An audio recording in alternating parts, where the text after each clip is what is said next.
Olá pessoal, continuando com o nosso curso de Direito das Sucessões, hoje vamos abordar a sucessão legítima, né, fazendo uma análise das disposições contidas no Código Civil acerca da ordem da vocação hereditária, dos herdeiros necessários e do direito de representação. Essa então é a nossa aula de hoje, ok? Vamos lá. O Código Civil começa a tratar da ordem da vocação hereditária no artigo 1829. Essa ordem de vocação hereditária é uma relação estabelecida pela lei, né, no artigo 1829, daquelas pessoas que são chamadas, que são convocadas a receber a herança do falecido, né, que são chamadas a suceder o falecido. Essa ordem de vocação hereditária, observem, ela é estabelecida por classes, né? Então, no inciso 1, diz lá: a sucessão legítima defere-se na ordem seguinte: aos descendentes, que concorrem sempre com o cônjuge em alguns casos, né? Nós vamos analisar isso mais minuciosamente um pouco mais adiante. Depois, aos ascendentes, ao cônjuge sobrevivente e aos colaterais. Então, por isso que eu disse que essa ordem de vocação hereditária ela é estabelecida pela lei por classes: classe dos descendentes, classe dos ascendentes, depois o cônjuge sobrevivente e, por fim, os colaterais, certo? Essa sucessão legítima, ou na sucessão legítima, os herdeiros devem ser chamados respeitando-se esta ordem, né? Uma classe só é chamada se faltar os herdeiros, ou inexistirem herdeiros da classe anterior, né? Então, se alguém falece e tem descendentes, você aplicará as regras atinentes ao inciso 1 do artigo 1829. Pode esquecer as demais. Mas o falecido não tinha descendentes. Então esquece tudo o que está escrito no inciso 1, pula para o inciso 2 e analisa. O falecido tinha ascendentes?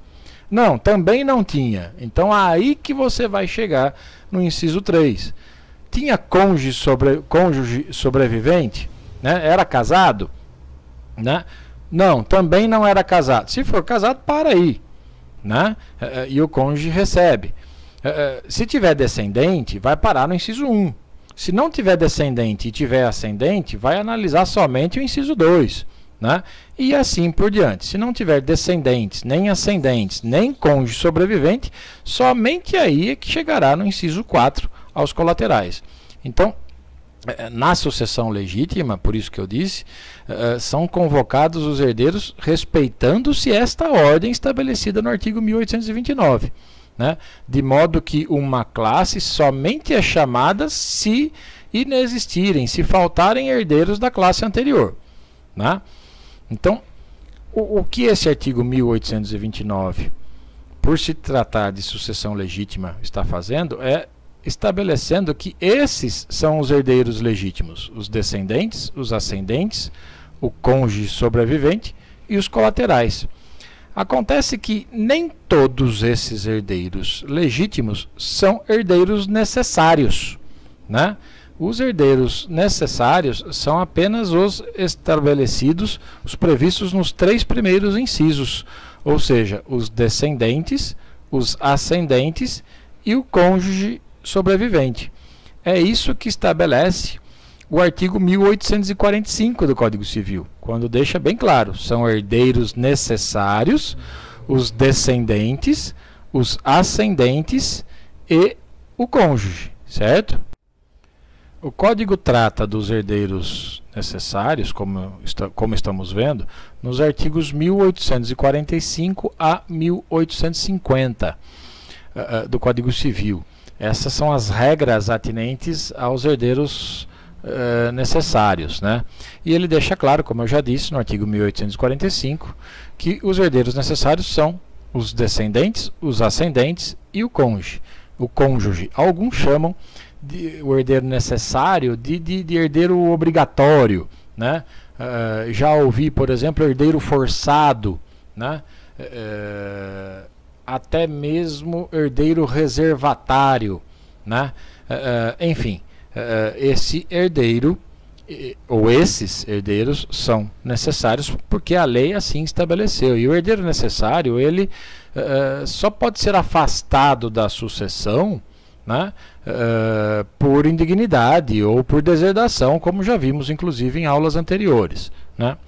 Analisando essas regras dos herdeiros necessários, no tocante aos herdeiros necessários, diz o artigo 1846 que pertence aos herdeiros necessários de pleno direito a metade dos bens da herança, constituindo a legítima.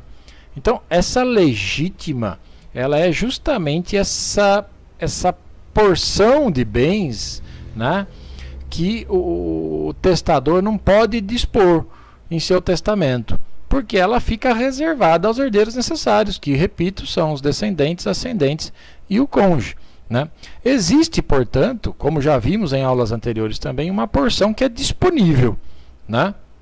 A porção disponível é aquela parte dos bens, né, que o testador pode dispor, mesmo que ele tenha herdeiro necessário, né? Então ele pode dispor da metade dos bens da herança, e somente a metade, é isso que tem que ficar claro, porque a outra metade, como diz o artigo 1846, né, pertence de pleno direito aos herdeiros necessários, né? A legítima, então, mencionada nesse artigo, nada mais é do que essa parcela de 50% da herança, que não pode ser incluída em testamento, certo? O artigo 1847 mostra como que se faz o cálculo dessa legítima, né? Então, diz lá, calcula-se a legítima sobre o valor dos bens existentes na abertura da sucessão, abatidas as dívidas e as despesas do funeral, adicionando-se em seguida o valor dos bens sujeitos à colação.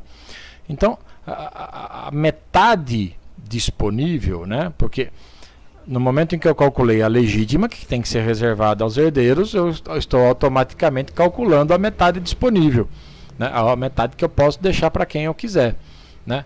Então, essa metade, ela é calculada sobre o valor total dos bens que existem no momento do falecimento do testador, né? No momento do falecimento da pessoa, né? Ou seja, quando se abre a sucessão. Mas desse valor total dos bens devem ser abatidas as dívidas, que também são herdadas, eventuais despesas referentes ao funeral, né? Isso porque, evidentemente, o autor também deixa dívidas, as dívidas também são herdadas e devem primeiro satisfazer o crédito dos seus credores, né? Mas enfim, deduzidas essas dívidas do autor da herança e também as despesas de funeral, né, o que sobrar você divide ao meio. Pronto, você tem a metade que é legítima e a metade que é a parte disponível, né? Uma metade é reservada aos herdeiros necessários e a outra é a porção disponível que o testador pode deixar para quem ele bem entender. É importante que se lembre aí que herança não se confunde com meação, certo? A meação é aquela parte que já pertence ao cônjuge sobrevivente, já pertencia, né? Então imagine um casal, duas pessoas casadas pelo regime da comunhão universal de bens, né? Todos os bens em nossa história aqui comunicaram-se, ou seja, todos pertencem aos dois, né? O valor do patrimônio é de 100 mil reais, 50 mil é meação, não é herança, porque já pertence ao cônjuge que sobreviveu, né? Os outros 50 mil é que compõem a herança, né? Então desses outros 50 mil, né, vamos supor que não tenha dívidas e nem despesas com funeral, metade é disponível e a outra metade tem que ser reservada aos herdeiros necessários, né? Agora, Observem aí que ele faz menção, no parte final do 1847, adicionando-se em seguida o valor dos bens sujeitos à colação, né? Vocês já estudaram no curso de Direito Contratual, né, quando da análise das regras atinentes ao contrato de doação, né, que a doação de ascendentes a descendentes, ou de um cônjuge a outro, importa adiantamento do que lhes cabe por herança, certo? Isso está lá no artigo 544 do Código Civil. Ora, se importa adiantamento do que cabe à herança, tem que, neste momento, quando ocorrer o falecimento, os bens doados têm que vir a colação. A colação quer dizer conferência. Eles têm que ser conferidos justamente para que possa calcular a legítima e, inclusive, se o caso, né, se realmente implicou em adiantamento de herança, né, eles têm que ser descontados na hora de se realizar os pagamentos, né? O artigo 1848 do Código diz que, salvo se houver justa causa declarada no testamento, não pode o testador estabelecer cláusula de inalienabilidade, impenhorabilidade e de incomunicabilidade sobre os bens da legítima. Essas cláusulas, para inserir essas cláusulas, tem que haver um justo motivo, né? E cláusula de inalienabilidade sobre os bens da legítima, hein? Se ele deixar isso, se ele estiver deixando num testamento a parte disponível para alguém, a parte disponível ele pode estabelecer essas cláusulas normalmente, né? Mas sobre os bens da legítima precisa haver uma justa causa, um justo motivo para ele clausular o bem que compõe a legítima, né? A cláusula de inalienabilidade, o próprio nome está dizendo, torna o bem inalienável. E essa cláusula permanece sobre o bem enquanto viver a pessoa que recebeu esse bem por herança, né? Impenhorabilidade torna o bem impenhorável, não responde por dívidas, né? E incomunicabilidade impede o bem de se comunicar com o cônjuge ou companheiro. Então, se eu deixei um bem para alguém com cláusula de incomunicabilidade e esse alguém para quem eu deixei venha a se casar pelo regime da comunhão universal de bens, né, em que se comunicam todos os bens, este bem clausulado, né, este bem com esta cláusula de incomunicabilidade não pertencerá ao cônjuge dessa pessoa que o recebeu, né? Então, essas cláusulas têm que estar devidamente justificadas, né, para atingir, aliás, elas não atingem, né, o direito à herança, elas apenas limitam um pouco, né, os efeitos decorrentes do recebimento desse bem, né, ou da utilização desse bem, né, não atingem o direito à herança. Aliás, essa justa causa, esse justo motivo, né? Imagine que eu tenha um filho pródigo, né? Um filho pródigo que dissipa o seu patrimônio, dissipa os seus bens. Inclusive, eu posso clausular, ao deixar um bem para ele, eu posso inserir a cláusula de inalienabilidade, impenhorabilidade, incomunicabilidade, né? Com o intuito até de protegê-lo, né? Agora, essa justa causa, inclusive, que eu sou obrigado, né, a indicar a razão dessa decisão que eu estou tomando, né, ela pode ser averiguada pelo juiz e ele tem, inclusive, como analisar se essa causa é justa ou não, e se ele entender que não, ele pode desclausular o bem ou retirar do bem essa cláusula, certo? O artigo 1849 do Código diz que o herdeiro necessário a quem o testador deixar a sua parte disponível ou algum legado não perderá o direito à legítima, né? Então, o herdeiro, nada impede, né, que um herdeiro necessário, né, aquele que já tem a sua parte reservada, né, venha receber mais do que outro herdeiro necessário, né? O testador, o falecido, pode ter feito um testamento Lembrem que ele tem uma parte que é disponível e uma parte indisponível. A parte indisponível ele não pode mexer, tem que ser destinada aos herdeiros necessários.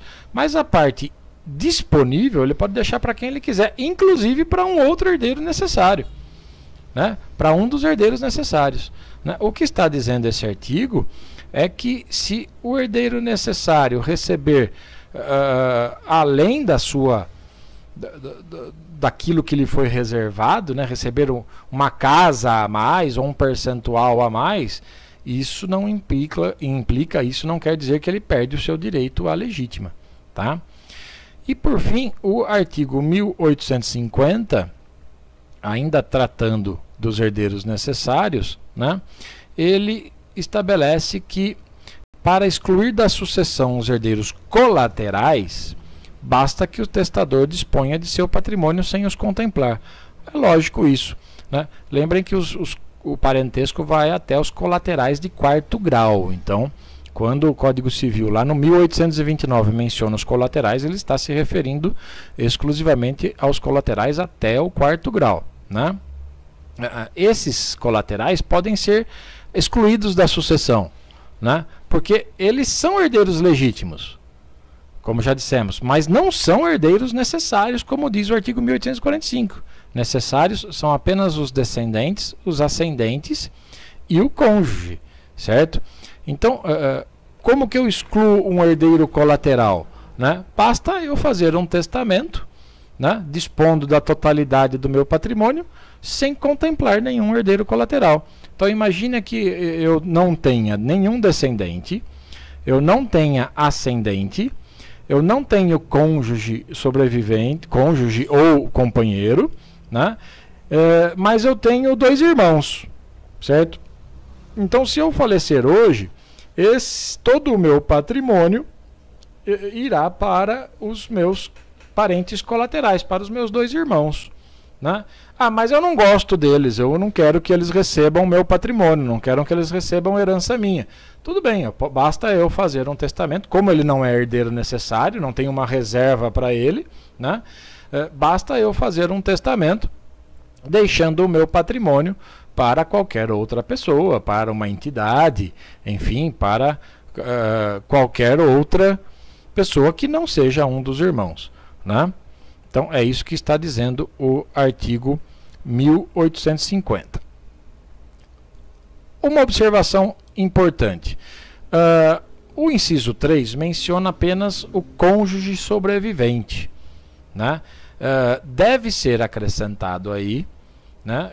Quando se ler cônjuge sobrevivente, leia-se também companheiro sobrevivente, né? Nós já comentamos isso em aulas anteriores. A sucessão do companheiro está prevista no artigo 1790 do Código Civil, né? Totalmente fora de local, fora de propósito, né? Num tratamento absurdamente diferenciado do tratamento dado ao cônjuge pelo legislador, né? Mas o STF declarou a inconstitucionalidade do artigo 1790, né? E firmou o entendimento de que no sistema constitucional vigente é inconstitucional a distinção de regimes sucessórios entre cônjuges e companheiros, devendo ser aplicado em ambos os casos o regime estabelecido no artigo 1829 do Código Civil.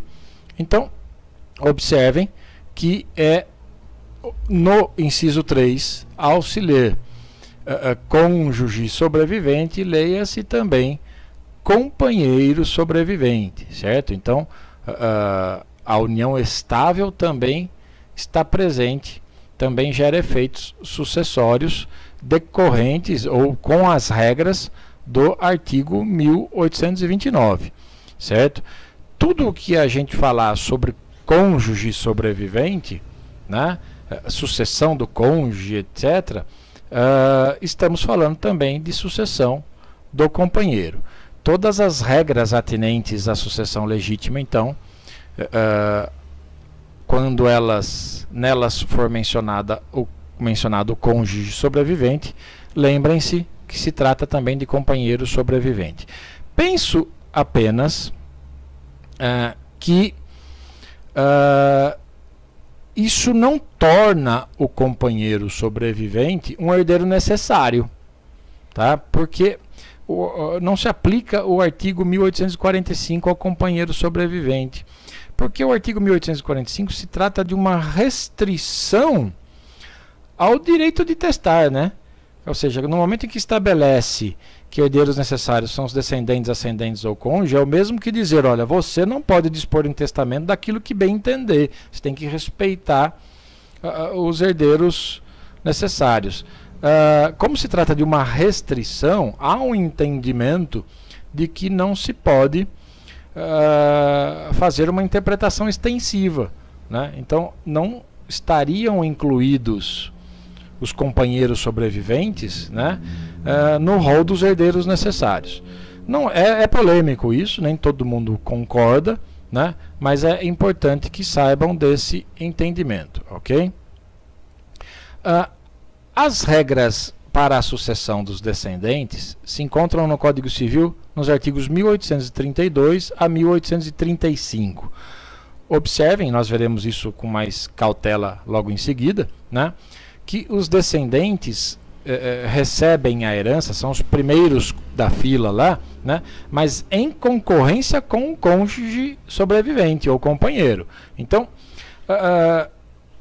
como ler isso, né? O cônjuge ou companheiro herdam junto com os descendentes, mas há exceções. Observem lá, salvo se casado, e nós vamos analisar essas hipóteses daqui a pouco.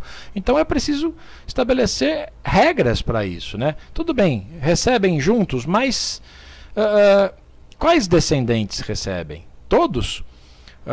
Filhos, netos, bisnetos, trisnetos, etc., né? E se os descendentes concorrer com o cônjuge? Ou seja, se o cônjuge for herdeiro junto com os descendentes, quanto fica para cada um? As regras estão nesses artigos e nós veremos logo, né? A sucessão dos ascendentes está estabelecida, as suas regras estão estabelecidas nos artigos 1836 e 1837.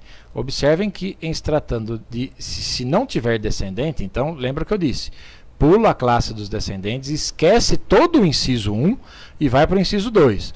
E no inciso 2 diz que os ascendentes sempre concorrem com o cônjuge, né, ou o companheiro, independentemente do regime de bens, não há exceção aí, né?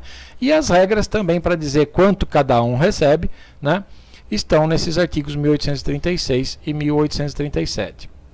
Quando não tem descendentes nem ascendentes, aí a herança é entregue integralmente ao cônjuge sobrevivente que está no inciso 3, certo? E é por isso que o artigo 1838 do Código Civil diz: em falta de descendentes e ascendentes, será deferida a sucessão por inteiro ao cônjuge sobrevivente. Lembrem, leia-se também companheiro sobrevivente, né? Sobre o cônjuge, é importante destacar dois dispositivos legais, né? Um deles é o 1830, que diz assim: somente é reconhecido direito sucessório ao cônjuge sobrevivente se, ao tempo da morte do outro, não estavam separados judicialmente, nem separados de fato há mais de 2 anos, salvo prova, neste caso, de que essa convivência se tornara impossível sem culpa do sobrevivente. O que esse artigo está dizendo é que o cônjuge sobrevivente, para se qualificar como herdeiro legítimo, lá no 1829, né, é preciso observar esses requisitos do 1830, ou seja, já estava separado judicialmente? Se já estava separado judicialmente, o cônjuge não é herdeiro, né? Não estava separado judicialmente, mas estava separado de fato há mais de 2 anos, né? Também deixa de ser herdeiro. Neste caso da separação de fato há mais de 2 anos, diz a parte final do 1830, salvo prova, neste caso quer dizer, neste caso de separados de fato há mais de 2 anos, de que esta convivência se tornara impossível sem culpa do sobrevivente. Tem muita crítica sobre essa parte final, porque reitera a questão da culpa pela separação, pela dissolução de um casamento ou de uma união estável, que é algo que vem sendo já superado pela doutrina e pela jurisprudência, né? Existem várias decisões decretando que não se averigua mais culpa por conta de uma separação, ou ainda que de fato, né, ou separação judicial ou divórcio. Mas enfim, diz o 1830, né, que se o cônjuge sobrevivente estiver separado judicialmente, não se qualifica como herdeiro legítimo aqui, não é herdeiro. Se separado de fato há mais de 2 anos, também não. Agora, se estiver separado de fato há mais de 2 anos e conseguir demonstrar que ele teve que se separar de fato, né, do falecido, porque a convivência se tornou insuportável, a vida em comum se tornou algo insustentável por culpa do próprio falecido, ou pelo menos sem culpa do cônjuge que sobreviveu, então neste caso ele se qualifica como herdeiro legítimo e pode receber herança, né? Um outro ponto, ainda sobre o cônjuge, e que é importante ser mencionado, está no artigo 1831 do Código Civil. E esse artigo 1831 diz assim: ao cônjuge sobrevivente, qualquer que seja o regime de bens, será assegurado, sem prejuízo da participação que lhe caiba na herança, o direito real de habitação, relativamente ao imóvel destinado à residência da família, desde que seja o único daquela natureza a inventariar. Então, observem que esse artigo 1831 está estabelecendo o direito real de habitação em favor do cônjuge sobrevivente, né? Independentemente do regime de bens que vigorou durante o casamento ou até durante a união estável, embora aí tenha uma discussão quanto ao companheiro, né? Agora, tudo isso, esse direito real de habitação, né, nada mais é do que o direito real de habitar, de residir, né, naquele imóvel que era destinado à residência da família, desde que determinado imóvel fosse o único, né, do gênero, ou seja, residencial, para a moradia, né, objeto do inventário, né? A ideia é não privar o viúvo ou a viúva de uma moradia, não deixá-lo ou deixá-la desamparado ou desamparada, né? Em se tratando de companheiro, observem que o artigo 1831 não faz referência ao companheiro sobrevivente, né? Só que o direito real de habitação estava previsto ao companheiro sobrevivente, né, na Lei 9.278 de 96, né? E há um entendimento bastante claro, com o qual eu concordo absolutamente, né, de que esse direito real de habitação previsto na Lei 9.278 de 96 não foi revogado.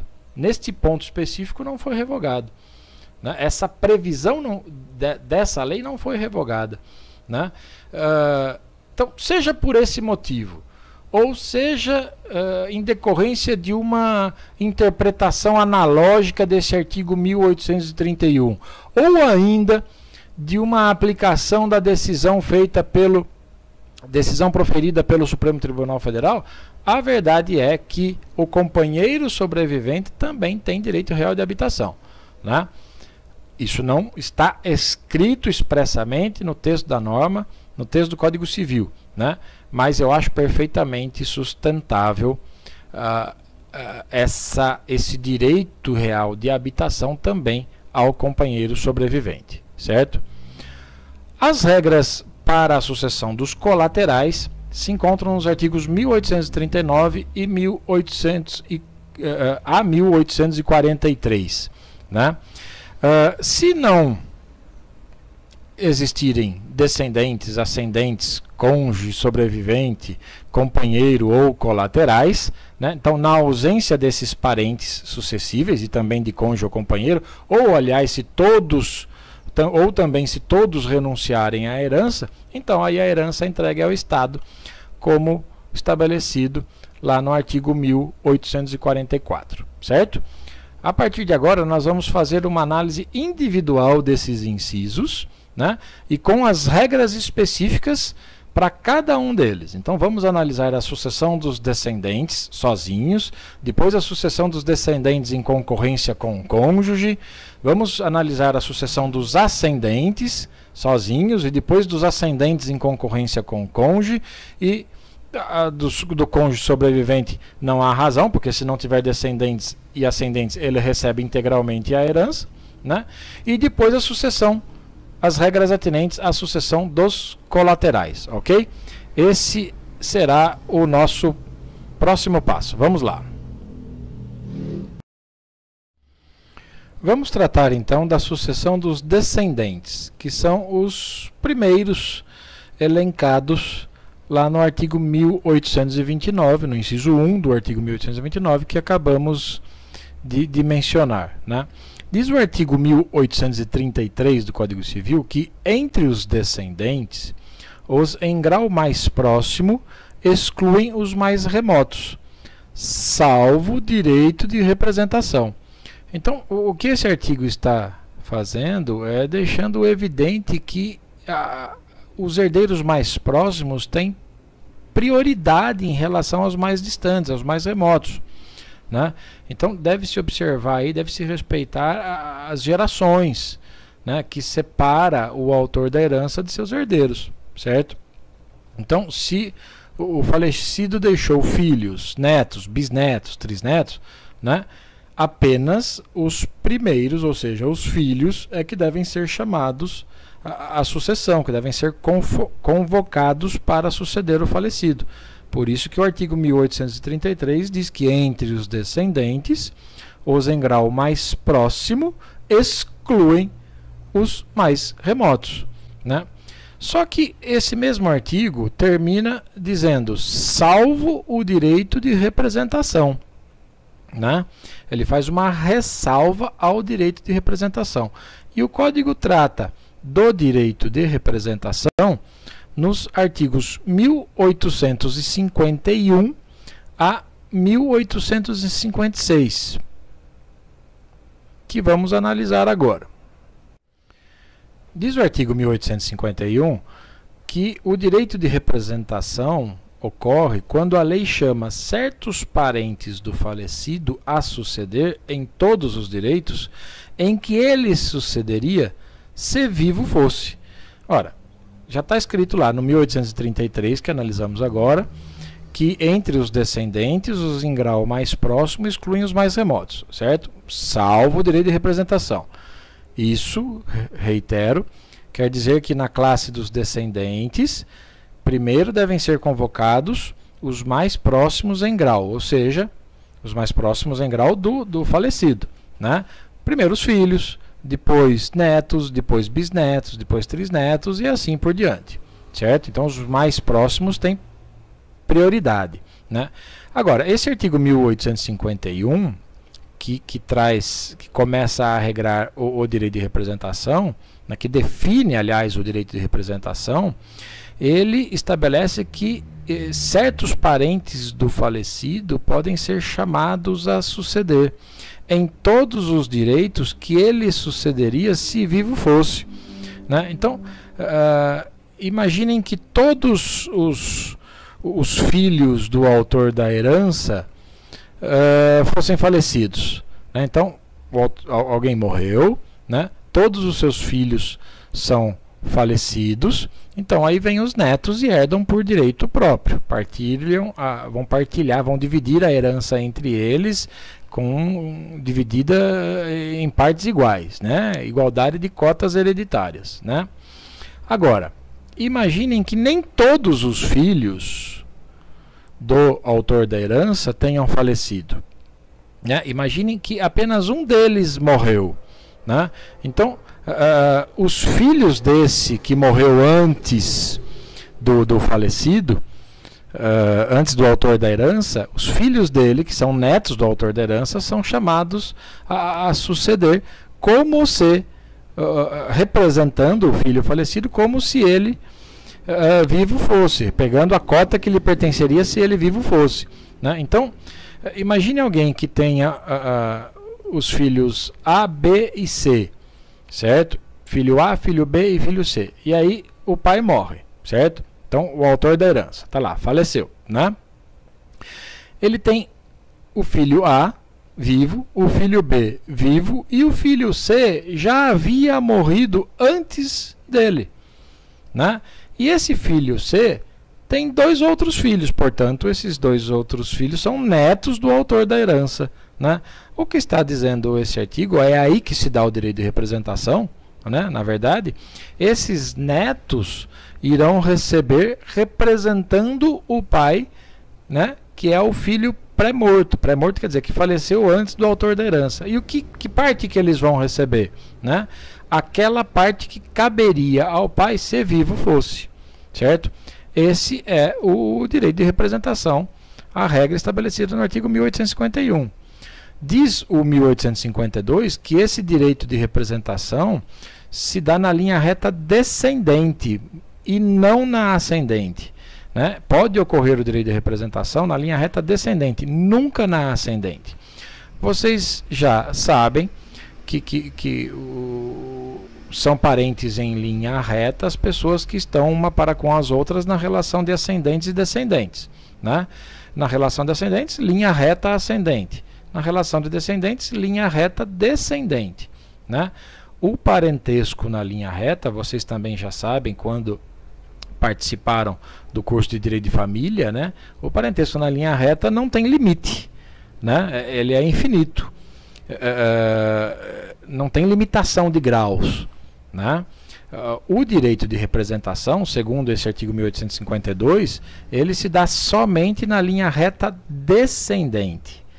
Na linha reta ascendente, não há direito de representação. É uma regra importante que precisa ser guardada e lembrada quando da divisão da herança, né?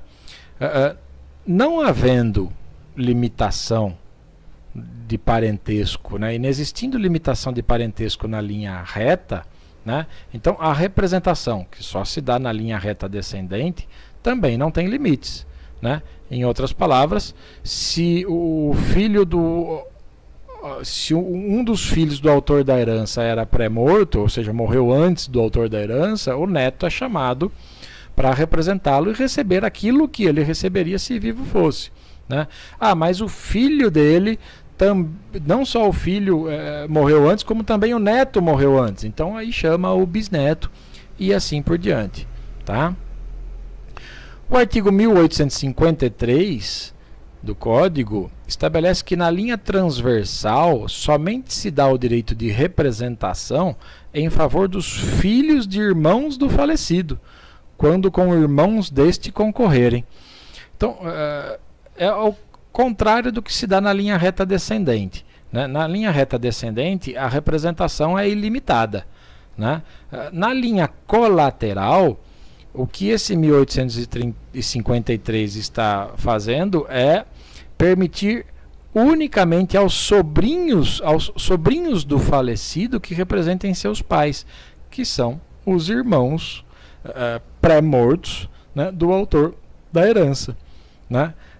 Tio, por exemplo, né, que também é parente na linha colateral em terceiro grau, não tem direito de representação, né?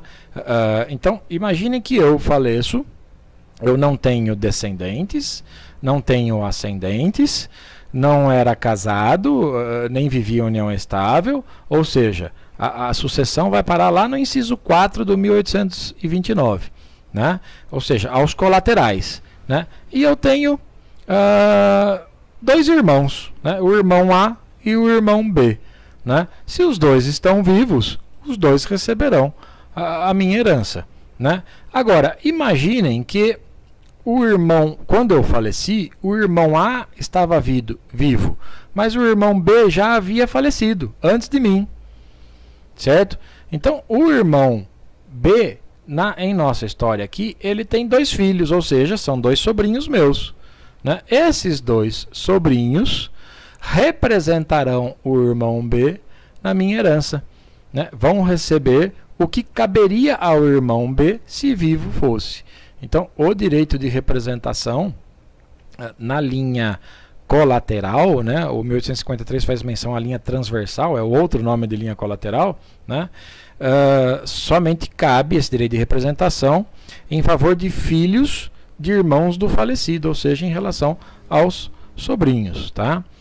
O artigo 1854, por sua vez, diz que os representantes só podem herdar como tais o que herdaria o representado se vivo fosse. Né? Na verdade, aí repetiu o disposto no artigo 1851. Né? Se você está sucedendo, representando alguém, né, você vai receber a cota da herança que caberia a essa pessoa representada. Né? Nada mais do que isso. Certo? Eu recebo de herança, eu representante, recebo de herança aquilo que caberia ao representado se vivo fosse. Isso já está escrito lá no 1851.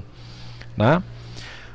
O artigo 1855 diz que o quinhão do representado partir-se-á por igual entre os representantes. Sim, já dissemos isso. Se eu tenho vou pegar o último exemplo que fiz agora. Eu tenho dois irmãos, né? Não tenho descendentes, nem ascendentes, nem cônjuge ou companheiro, e eu faleço. Quando eu faleci, então eu sou o autor da herança. Quando eu faleci, o irmão A estava vivo e o irmão B já tinha morrido antes de mim. Né? Então, o irmão B tem dois sobrinhos. Os dois sobrinhos receberão em partes iguais, é isso que está dizendo 1855, aquilo que caberia ao meu irmão B, se vivo fosse. Certo? Então, os representantes herdam em partes iguais aquilo que caberia ao representado. Tá? E a última regra, a última disposição acerca do direito de representação no Código Civil está no artigo 1856. E ele diz que o renunciante à herança de uma pessoa poderá representá-la na sucessão de outra.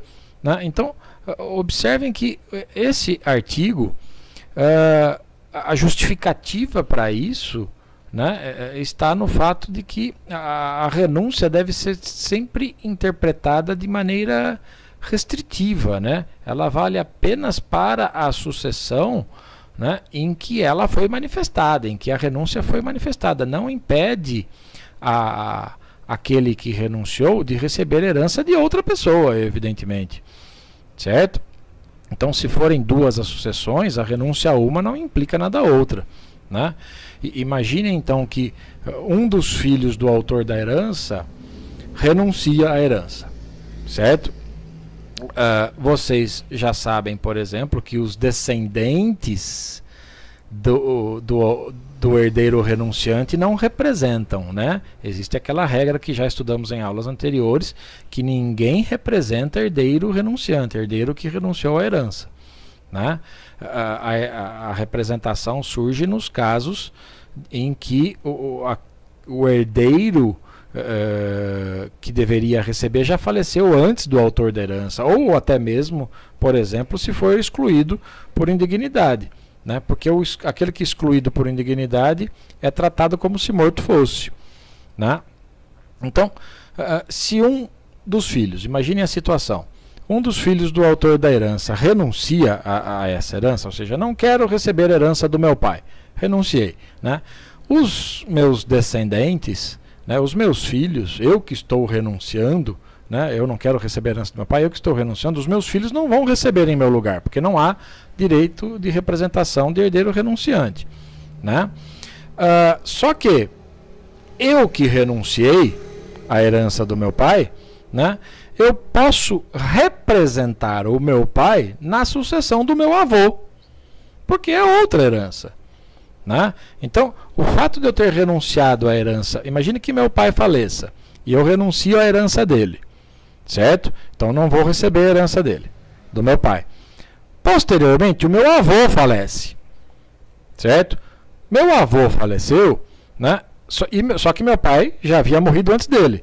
Eu posso representar o meu pai na herança do meu avô.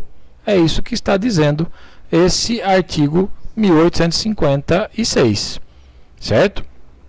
Voltando ao artigo 1834, diz esse artigo que os descendentes da mesma classe têm os mesmos direitos à sucessão de seus ascendentes.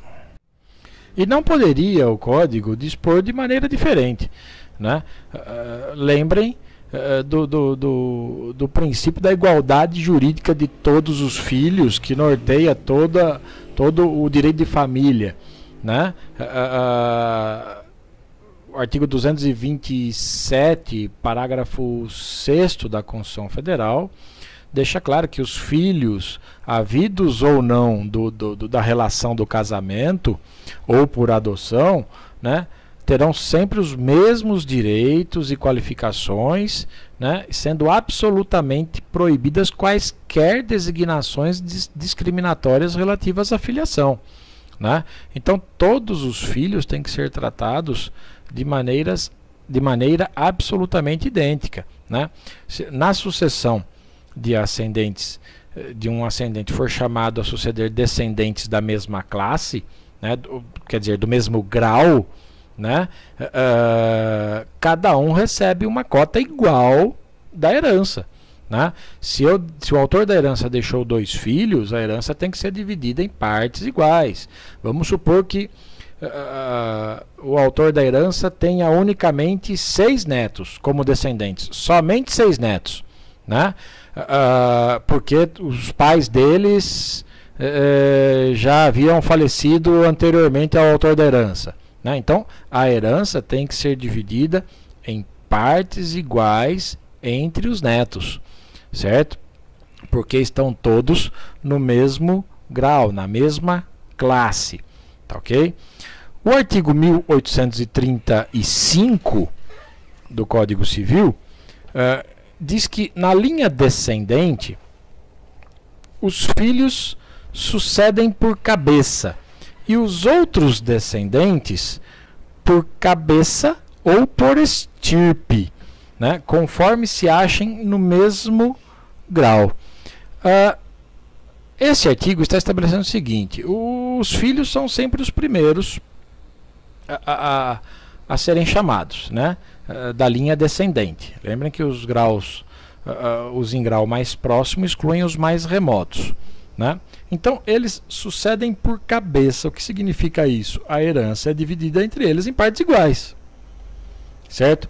Os demais descendentes, né, se concorrerem com eles, com filhos, vão suceder por cabeça ou por estirpe, dependendo se encontrarem no mesmo grau ou não, né? Então a sucessão por estirpe, ela ocorre, ela acontece, né, quando concorrem descendentes de graus diferentes. E isso ocorre justamente por conta do direito de representação que acabamos de ver, né, em que um filho pré-morto, um filho do autor da herança que morreu antes dele, né, pré-morto, é representado pelos netos do autor da herança, né? Então, neste caso, os filhos herdam por cabeça e os netos por estirpe, né? Por que por estirpe? Porque eles vão dividir entre eles unicamente a cota que cabia ao representado, né? Então, se eu faleço e eu sou o autor da herança, então, se eu faleço e tenho os filhos A, B e C, só que quando eu faleci, o filho A estava vivo, o filho B estava vivo e o filho C já tinha morrido antes de mim, né? E o filho C tinha 2 outros filhos, portanto são os netos meus, né? Os netos, lembrem do direito de representação, irão representar o meu filho pré-morto, né? O que eles vão receber? Eles vão receber a cota que caberia ao meu filho pré-morto se ele vivo fosse, né? Os meus filhos vivos estão recebendo por cabeça, os meus netos por estirpe, né? Então, por quê? Repetindo, essa herança neste nosso simples exemplo, né, é dividida em 3 partes. Uma ao filho A, uma ao filho B, e ao filho... A terceira parte será dividida aos filhos do meu filho C, né, ou seja, aos netos, né, em partes iguais entre eles. Daí a determinação do artigo 1835 de sucessão por cabeça ou sucessão por estirpe, né? Vamos tentar, a partir de agora, desenhar exemplos. Acho que é um modo que pode facilitar o entendimento, ok? Vamos lá. Então vamos a um exemplo. Neste momento de sucessão dos descendentes, né? E uma sucessão por cabeça. Imaginem um falecido, certo?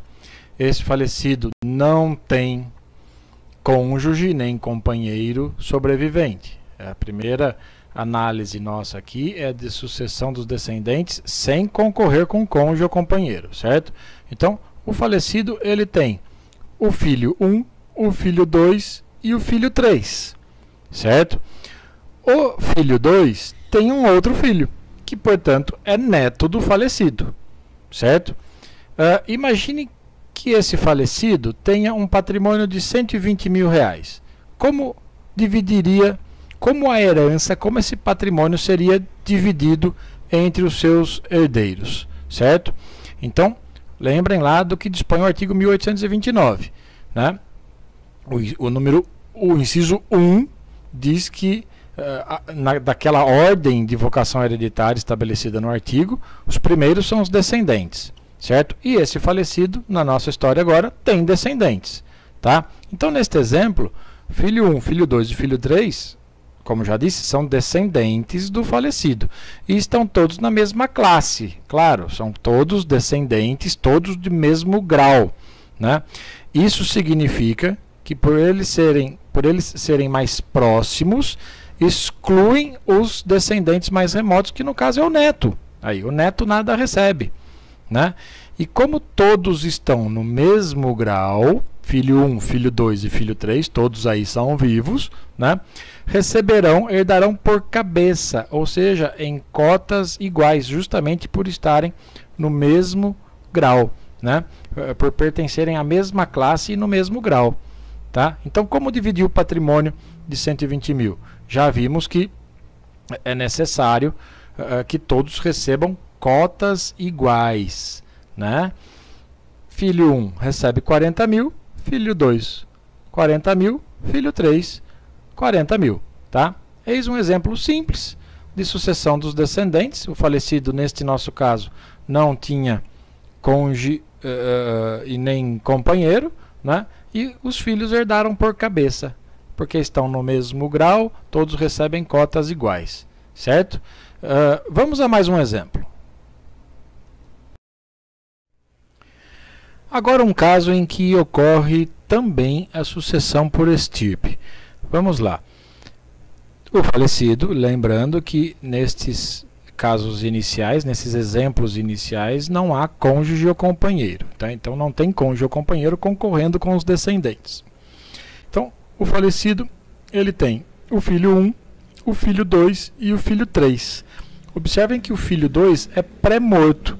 O que significa essa expressão, esse termo? Quer dizer, faleceu antes do autor da herança, certo? Então o filho 2 morreu antes do pai dele, tá? E esse filho 2, ele tem 2 outros filhos, que são os netos do falecido. Neto 1, vamos chamar aqui de neto 1 e neto 2, certo? Imaginem esse falecido novamente com um patrimônio de 120 mil reais. Como dividiríamos a herança dele entre os seus herdeiros, né? Lembrem que o artigo 1835 do Código Civil, que acabamos de analisar, diz que na linha descendente, que é o caso aí, os filhos sucedem por cabeça. Então, filho 1, filho 2 e filho 3 sucedem por cabeça, né? Só que tem um filho pré-morto, né? E os outros descendentes, continuando no artigo 1835, sucedem por cabeça ou por estirpe, conforme se achem ou não no mesmo grau, né? Então, nós temos aí descendentes de graus diferentes, né? O filho 1 e o filho 3 são descendentes de primeiro grau do falecido. Agora, o neto 1 e o neto 2 são descendentes de segundo grau do falecido, né? Então, o que vai acontecer neste caso? A sucessão é por cabeça de todos os filhos, né? Todos os filhos têm direito de receber cotas iguais da herança. Acabamos de ver lá o 1835, que diz que os filhos sucedem por cabeça, né? Acontece que um dos filhos que herdaria por cabeça, que é o filho 2, né? Ele já é falecido. Ele faleceu antes do autor da herança. Então, neste caso, os seus filhos, que nós chamamos aí de neto 1 e neto 2, que são netos do autor da herança, são chamados, são convocados para suceder o autor da herança, para receber a cota da herança que caberia ao seu pai, né, ao filho 2 lá pré-morto, né? E como que eles recebem? A parte que caberia ao filho 2 é dividida em partes iguais aos netos 1 e 2, né? Essa sucessão dos netos é a sucessão por estirpe, ou seja, por direito de representação, né? Então, como dividir a herança aí? 120 mil em 3 partes, porque são 3 filhos, né? 40 mil para o filho 1, 40 mil para o filho 3. Os 40 mil reais, 1/3 que caberia ao filho 2, que é pré-morto, né? Esse filho 2 será representado pelos netos 1 e 2. Né? Então, os 40 mil que caberiam ao filho 2 tem que ser repartido em partes iguais ao neto 1 e ao neto 2, que receberão 20 mil reais cada um. Ok? Vamos seguir com mais exemplos. Um caso diferente agora, também de sucessão por cabeça, né? Mas alcançando todos os netos do falecido. Vejam só, o falecido, e reitero que o nosso falecido nesses primeiros exemplos não tinha cônjuge nem companheiro, né? Então os descendentes não estão concorrendo com o cônjuge ou companheiro do falecido, né? E esse falecido, ele tem o filho 1, o filho 2 e o filho 3. Todos pré-mortos, perceberam? Os 3 filhos morreram antes do autor da herança, certo? O filho 1 tem um outro filho, que é o neto do falecido. O filho 2 tem 2 filhos, neto 2 e neto 3, né? São netos do falecido. E o filho 3 tem um outro filho, né? Que nós chamamos aqui de neto 4. Tá? Então, imaginem novamente esse falecido com um patrimônio de 120 mil reais. Como dividir essa herança entre os seus herdeiros? Certo? Então, vamos lá.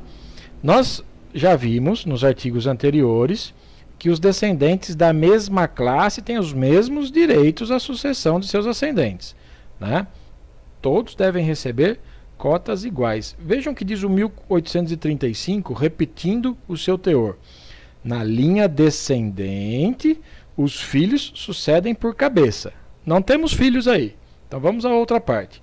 E os outros descendentes por cabeça, podem suceder por cabeça ou por estirpe, conforme se achem ou não no mesmo grau. Então, sucederão por cabeça se estiverem no mesmo grau. Sucederão por estirpe se estiverem em graus diferentes de parentesco, como foi o exemplo anterior, né? Aqui, neste caso, como todos os filhos, né, o falecido não deixa filhos, né? Ele tem apenas netos, né? Porque os pais, né, deles, os filhos do falecido, né, que são descendentes em primeiro grau, todos já estavam mortos quando o autor da herança faleceu, né? E como estavam mortos, eles não recebem, né? Aconteceria o mesmo, por exemplo, se eles tivessem sido excluídos por indignidade, né? Não se tivessem, se um deles, por exemplo, tivesse renunciado, aí não haveria direito de representação. E neste caso também não há direito de representação. E por que não há? Porque todos os descendentes, né, todos os descendentes herdarão, neste caso, por cabeça. No direito de representação se herda né, sucede por estirpe, né? Por que neste caso todos os netos herdarão por cabeça? Repetindo o artigo 1835 para fixar. Na linha descendente, os filhos sucedem por cabeça. Só que não temos filhos aí neste exemplo, perceberam? Né? Os demais descendentes, os outros descendentes, ou seja, já se aplica o caso aos netos que aparecem no problema aí, né? Sucedem por cabeça ou por estirpe, conforme se achem ou não no mesmo grau. Como todos os netos estão no mesmo grau de parentesco em relação ao falecido, né? Obviamente, todos são descendentes de segundo grau, então, segundo o artigo 1835, eles herdarão por cabeça. E isso significa o quê? Todos devem receber cotas iguais, né? O patrimônio de 120 mil deve ser distribuído em partes iguais aos netos do falecido. Então, distribuindo em partes iguais, nós teríamos 30 mil reais para cada um. A soma do que cada um recebeu dá exatamente o patrimônio do falecido, que é de 120 mil reais. Certo? Eis então mais um exemplo para ilustrar a sucessão dos descendentes. Analisemos agora as regras, os critérios estabelecidos pelo Código Civil para a sucessão dos descendentes em concorrência com o cônjuge. Então vamos lá. Diz o artigo 1829 que a sucessão legítima defere-se na ordem seguinte. E no inciso 1, ele menciona o seguinte: aos descendentes, que nós já vimos, são os primeiros da lista, né, da ordem legal de vocação hereditária, né, em concorrência com o cônjuge sobrevivente. Então, o que isso quer dizer? Quer dizer que os descendentes são os primeiros da fila, né? Mas se tiver cônjuge sobrevivente, e lembrem-se também, vamos abrir um outro parênteses aqui, né? Quando a gente mencionar cônjuge, estamos mencionando também companheiro sobrevivente, ok? Então, os primeiros da fila, repito, são os descendentes, né? E diz o inciso 1 que eles concorrem com o cônjuge ou companheiro sobrevivente. O que significa isso? O cônjuge ou companheiro sobrevivente recebem a herança junto com os descendentes, certo? Quando, evidentemente, o autor da herança tiver deixado viúvo ou viúva, né?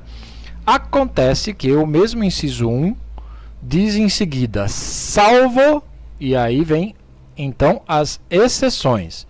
O cônjuge sobrevivente concorre com os descendentes do falecido. Recebe herança junto com os descendentes do falecido. Mas existem casos em que o cônjuge sobrevivente não recebe herança. Então vamos lá. Salvo se casado o cônjuge sobrevivente, né, com o falecido, no regime da comunhão universal ou no da separação obrigatória de bens. Ou se no regime da comunhão parcial o autor da herança não houver deixado bens particulares. Observem que surgem aí, então, 3 exceções, né? Então, interpretando esse inciso 1 do artigo 1829, nós chegamos à seguinte conclusão. Os primeiros da fila são, sim, os descendentes. Se o autor da herança deixou viúvo ou viúva, né? O viúvo ou a viúva também pode ser herdeiro junto com os descendentes. Mas esse cônjuge ou companheiro não concorrerá com os descendentes, ou seja, o cônjuge não será considerado herdeiro junto com os descendentes em 3 hipóteses, mencionadas lá no inciso 1. A primeira delas é se casado com o falecido, né, se o cônjuge sobrevivente foi casado com o falecido no regime da comunhão universal de bens. Também não concorrerá com os descendentes se casado com o falecido no regime da separação obrigatória de bens, né? E, por fim, também não concorrerá, ou seja, não herdará, não será considerado herdeiro junto com os descendentes, o cônjuge sobrevivente, se casado no regime da comunhão parcial de bens e o falecido não deixou bens particulares. É importante essa análise para que não haja equívoco na hora de realizar a distribuição da herança, né? Tem uma lógica, né? Tem uma razão de ser essas disposições do Código Civil, essas exceções, né? Por exemplo, o cônjuge não é considerado herdeiro junto com os descendentes se casado com o falecido no regime da comunhão universal. E por que, neste caso, resolveu o legislador excluir o cônjuge dessa concorrência, né? Excluir o cônjuge da herança, o cônjuge da herança? Resolveu excluir porque no regime da comunhão universal o cônjuge já está amparado materialmente falando, né? Ele já tem o amparo material necessário. Por quê? Porque ele recebe metade, porque metade do patrimônio já é dele por conta do regime de bens. Isso não é herança, isso é meação, né? Então entendeu o legislador que o cônjuge sobrevivente, se casado no regime da comunhão universal, né, não vai receber herança, não deve receber herança junto com os descendentes. No segundo caso, né, ou seja, o cônjuge também não será considerado herdeiro junto com os descendentes se casado com o falecido no regime da separação obrigatória de bens. O inciso 1 do Código Civil faz uma remissão, do meu ponto de vista, equivocada. Ele remete ao artigo 1640, parágrafo único. A remissão correta seria artigo 1641 do Código Civil, né? Que é justamente o artigo que estabelece quais são os casos em que o regime da separação de bens é obrigatório, né? Que é exatamente o que quis mencionar o legislador no inciso 1. Né? Ou seja, se casado com o falecido no regime da separação obrigatória. Os casos do 1641, lembrando aquilo que vocês já estudaram no curso de Direito de Família, né? As pessoas que contraírem casamento com inobservância das causas suspensivas da celebração do casamento, obrigatoriamente tem que adotar o regime da separação de bens, né? Esse é o regime da separação obrigatória de bens. As pessoas maiores de 70 anos e aquelas que dependerem para casar de suprimento judicial. Esses são os casos em que a lei impõe o regime da separação de bens, né? O regime da separação obrigatória de bens deve existir nesses casos, deve regrar o casamento nesses casos, né? Então, se a própria lei, a lógica dessa determinação, né, tentando justificar a opção legislativa aí, se a própria lei forçou a separação dos patrimônios, não teria sentido agora, não teria razão, não teria lógica impor uma comunhão após a morte, né? Essa seria a explicação ou a justificativa para essa segunda exceção, né? O terceiro caso é um pouco mais polêmico ou complicado, demanda uma análise maior, né? Por quê? Faz menção ao regime, ao caso de a situação de o cônjuge sobrevivente ser casado no regime da comunhão parcial de bens. Lembrem que o regime da comunhão parcial de bens, as regras estão lá no Código Civil, lá no livro de Direito de Família, né? Artigos 1658 e seguintes do Código Civil, né? Em linhas bem gerais e de maneira até simplista, o que cada um tinha antes de casar continua pertencendo ao seu exclusivamente a ele. O que adquiriu durante o casamento passa a pertencer ao casal e tem exceções a isso, conforme estabelece lá o artigo 1659, inclusive, do Código Civil. Mas, enfim, o cônjuge não será herdeiro, né, se casado com o falecido no regime da comunhão parcial, né, e o falecido não tiver deixado bens particulares, né? Quais são os bens particulares do falecido? São aqueles que pertencem, que constituem o seu patrimônio exclusivo, ou seja, pertencem só a ele. Né? Então, se ele não deixou bens particulares, né, não, o cônjuge sobrevivente, casado no regime da comunhão parcial, não herda junto com os filhos. A explicação, a justificativa para isso, penso eu, seria o seguinte: se o falecido não deixou bens particulares, significa que todos os bens que ele deixou são bens comuns, ou seja, que pertencem aos dois.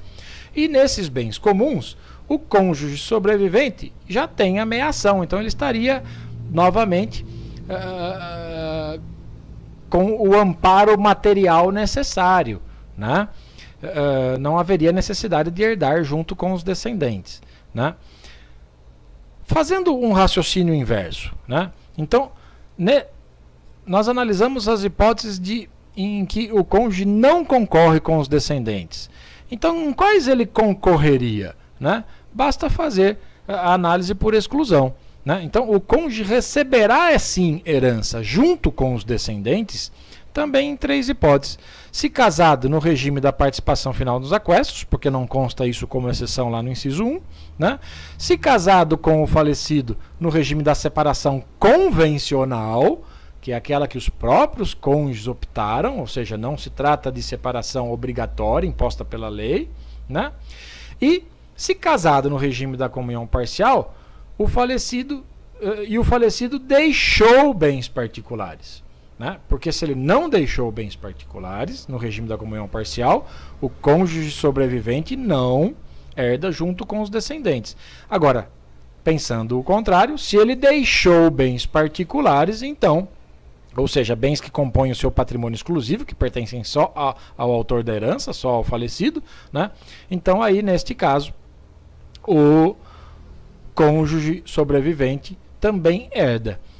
Uma questão muito interessante surge ainda neste ponto do regime da comunhão parcial, né?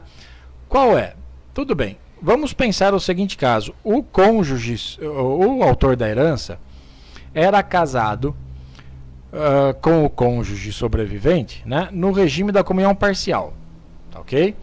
E no regime e sendo casado no regime da comunhão parcial, ele deixou bens particulares. Então, existe no patrimônio, na herança dele, existem bens que pertenciam exclusivamente ao autor da herança, ao falecido. Então, nesse caso, o cônjuge, como está dito aí, receberá a herança junto com os descendentes.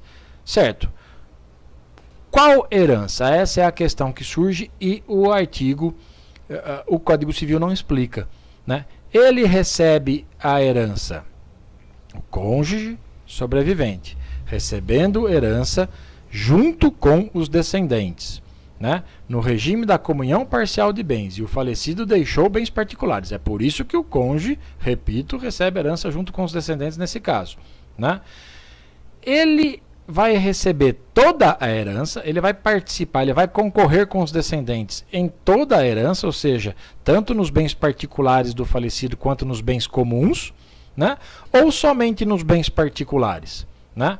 Há uma grande polêmica envolvendo esse assunto, os autores divergem nesse ponto, né? Tem gente que defende que o cônjuge, como o código não fez nenhuma ressalva expressa, né, o cônjuge sobrevivente, se casado no regime da comunhão parcial e o falecido tiver deixado bens particulares, ele vai concorrer com os descendentes na herança do falecido e vai concorrer em todos os bens, tanto os bens particulares quanto os bens comuns.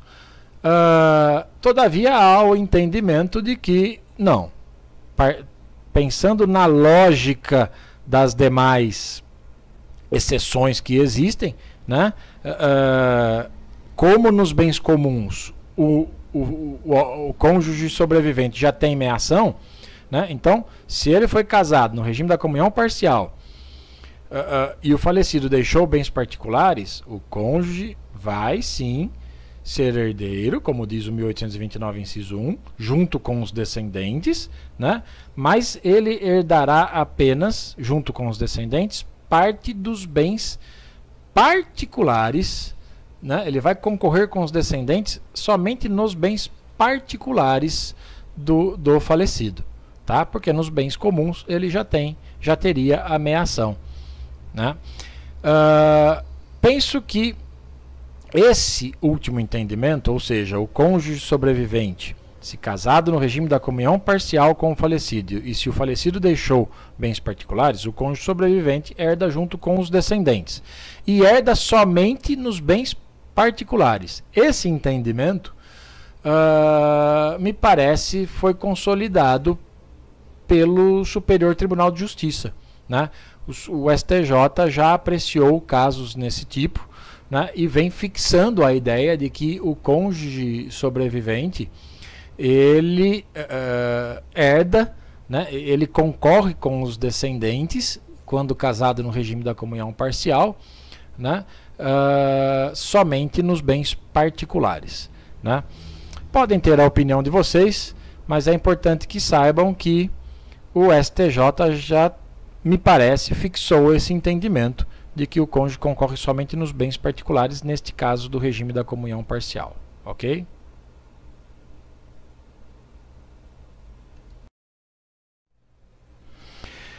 Demonstrados os critérios para definir se o cônjuge sobrevivente é ou não herdeiro junto com os descendentes, então agora vamos às regras de como dividir essa herança se ele realmente concorrer com os descendentes. Um parênteses importante aí, toda essa análise que acabamos de fazer quanto ao regime de bens para decidir se o cônjuge vai concorrer ou não, se vai herdar junto ou não com os descendentes, só é necessária toda essa análise se o falecido tiver deixado descendentes como herdeiros, certo? Se o falecido não tem descendentes, lembrem do que eu disse no início desta aula, esquece o inciso 1 e nenhuma análise dessa mais é necessária, porque você pula para o inciso 2. E aí você vê as regras específicas para o inciso 2, que trata da sucessão dos ascendentes, né, em concorrência com o cônjuge. E percebam que no inciso 2, lembrem que no inciso 2 não se faz menção alguma a exceções, ou seja, no inciso 2 o cônjuge sobrevivente sempre herdará junto com os ascendentes. Então, toda análise que fizemos até agora só interessa se o falecido deixou descendentes. Mas vamos lá. Definimos então que o cônjuge sobrevivente é herdeiro junto com os descendentes.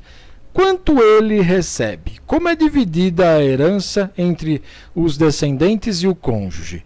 O artigo que trata desse assunto é o 1832 do Código Civil. E ele diz assim: em concorrência com os descendentes, e faz a remissão ao artigo 1829, inciso 1, que é o que estamos tratando, né? Caberá ao cônjuge quinhão igual ao dos que sucederem por cabeça, não podendo a sua cota ser inferior à quarta parte da herança, se for ascendente dos herdeiros com que concorrer. Observem que tem duas regras básicas e simples nesse artigo 1832. Você já fez a análise e decidiu que os descendentes são os herdeiros do falecido junto com o cônjuge sobrevivente. Ótimo. Diz o artigo 1832 que ao cônjuge sobrevivente, né, cabe exatamente uma cota exatamente igual ao dos que sucederem por cabeça, né? Ou seja, ao cônjuge sobrevivente, né, deve ser entregue um percentual exatamente igual ao dos filhos, certo? Essa é a primeira regra. Mas tem uma segunda que pode, inclusive, modificar a primeira, né? Se o cônjuge sobrevivente for ascendente dos herdeiros, então, se a viúva, por exemplo, for mãe dos descendentes que estão recebendo a herança, né, neste caso, a sua parte não pode ser inferior a 1/4. Então, aí estabelece um mínimo para o cônjuge sobrevivente. Vamos pensar num exemplo para ilustrar tudo isso. Imaginem, então, o falecido, certo? O falecido, casado, né? Então, o autor da herança, o falecido, a pessoa morreu, né? O marido morreu e deixou uma viúva, tá? Eles tinham 4 filhos. Filho 1, que nós vamos chamar aqui de filho 1, filho 2, filho 3. Filho 3, primeiro vamos parar por aí, né? 3 filhos e um patrimônio de R$120 mil. Apliquem o artigo 1832 para dividir essa herança, né? Então, olha só. Caberá ao cônjuge quinhão igual ao dos que sucederem por cabeça. A divisão aí é simples. Se eles tinham 3 filhos, né? Divide esses R$120 mil, né?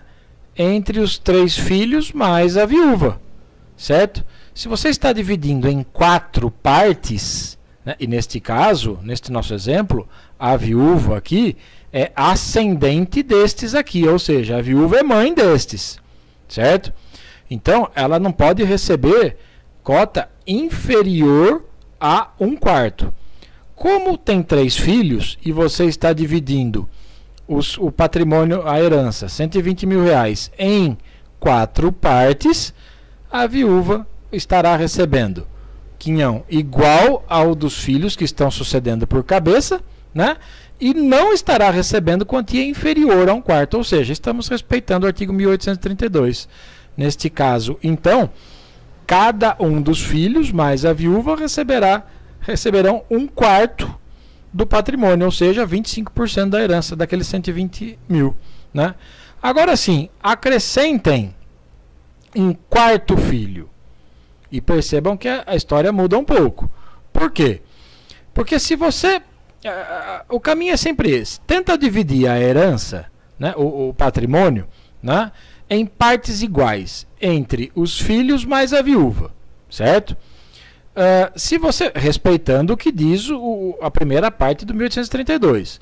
Mas se você fizer isso, você estará dividindo esses R$120 mil, que é a herança, né, em 5 partes, perceberam? Porque viúva uma e mais 4 filhos, certo? Em 5 partes. Neste caso, você estará respeitando a primeira parte do 1832, porque estão recebendo em partes iguais, né? Mas estará desrespeitando a segunda, né? Por quê? Porque como neste nosso exemplo, esta viúva é mãe desses filhos, ou seja, é ascendente deles, ela não pode receber parte inferior a 1/4. Então, como fazer essa conta? Como distribuir esse patrimônio de R$120 mil? Super simples.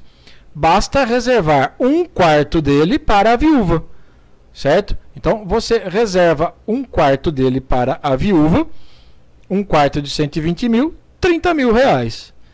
O que sobrar, né? Ou seja, os R$90 mil, você divide em partes iguais entre os filhos. Observem que essa divisão dará 22.500 para cada um, né?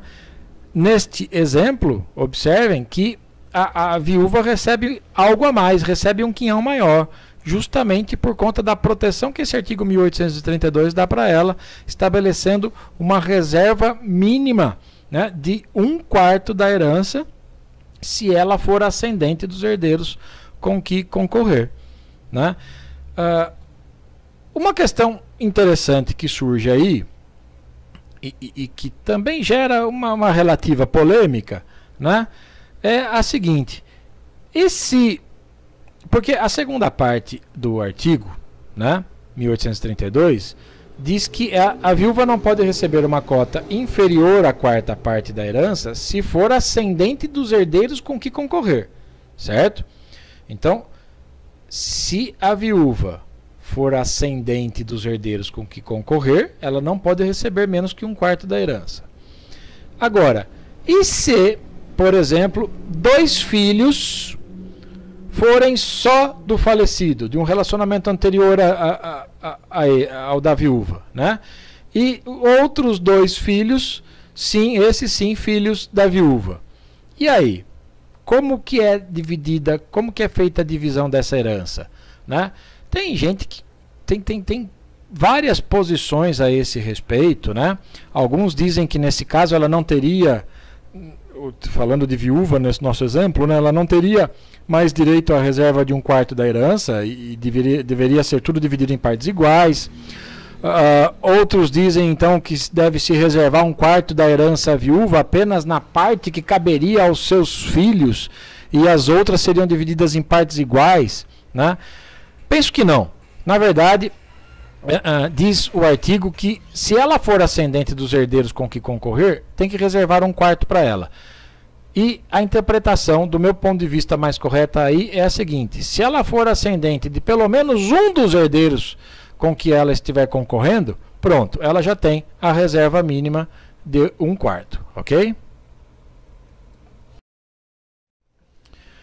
Vamos tratar agora da sucessão dos ascendentes, certo? Diz o artigo 1836 que na falta de descendentes são chamados à sucessão os ascendentes, em concorrência com o cônjuge sobrevivente. Então, lembrem da ordem de preferência, né, aquela ordem legal de preferência do artigo 1829. Os primeiros são os descendentes, e é uma ordem excludente, ou seja, se tiver descendentes, para na análise do inciso 1, né, quando tem que analisar se o cônjuge vai concorrer ou não com os descendentes, e isso depende do regime de bens do casamento, como já vimos, né? O inciso 2 do 1829 diz que os ascendentes, né, herdam, se não tiver descendentes, né, aí passa para os ascendentes em concorrência com o cônjuge. Isso é reiterado no artigo 1836, ou seja, na falta de descendentes, são chamados à sucessão os ascendentes, em concorrência com o cônjuge sobrevivente. Observem que neste caso específico do inciso 2 do 1829, ou seja, da sucessão dos ascendentes, né, o cônjuge sobrevivente ou companheiro sempre concorre com os ascendentes. Sempre. Não existe análise a ser feita acerca do regime de bens, certo? A análise, repito, porque é importante, somente será feita se o falecido, o autor da herança, tiver descendentes. Aí que você tem que analisar se o cônjuge vai herdar junto com os descendentes ou não, de acordo com o regime de bens. Se não tem descendentes, passa-se aos ascendentes. E quando chega no inciso 2 do 1829, que diz que os ascendentes são herdeiros, né, os ascendentes concorrem sempre com o cônjuge ou companheiro sobrevivente, independentemente do regime de bens, né? Observem que o cônjuge no Código Civil, ele é um herdeiro necessário privilegiado, né? Porque ele não consta somente lá no inciso 3, quando ele herda sozinho, né? Ele também é possível a ele concorrer com os descendentes lá no inciso 1, dependendo do regime de bens, e sempre concorrerá com os ascendentes, como está previsto no inciso 2 do 1829, certo? As regras, então, para a sucessão dos ascendentes, estão nesse artigo 1836. E também no seguinte, que analisaremos quando os ascendentes concorrerem com o cônjuge. Mas vamos lá. Diz o parágrafo 1º do 1836 que na classe dos ascendentes, o grau mais próximo exclui o mais remoto sem distinção de linhas. Ele está se referindo aí às linhas, como estamos tratando da linha dos ascendentes, ele está se referindo à linha paterna e linha materna, certo? Então, na classe dos ascendentes, assim como ocorre na classe dos descendentes, né, o grau mais próximo exclui o grau mais distante, mais remoto, né?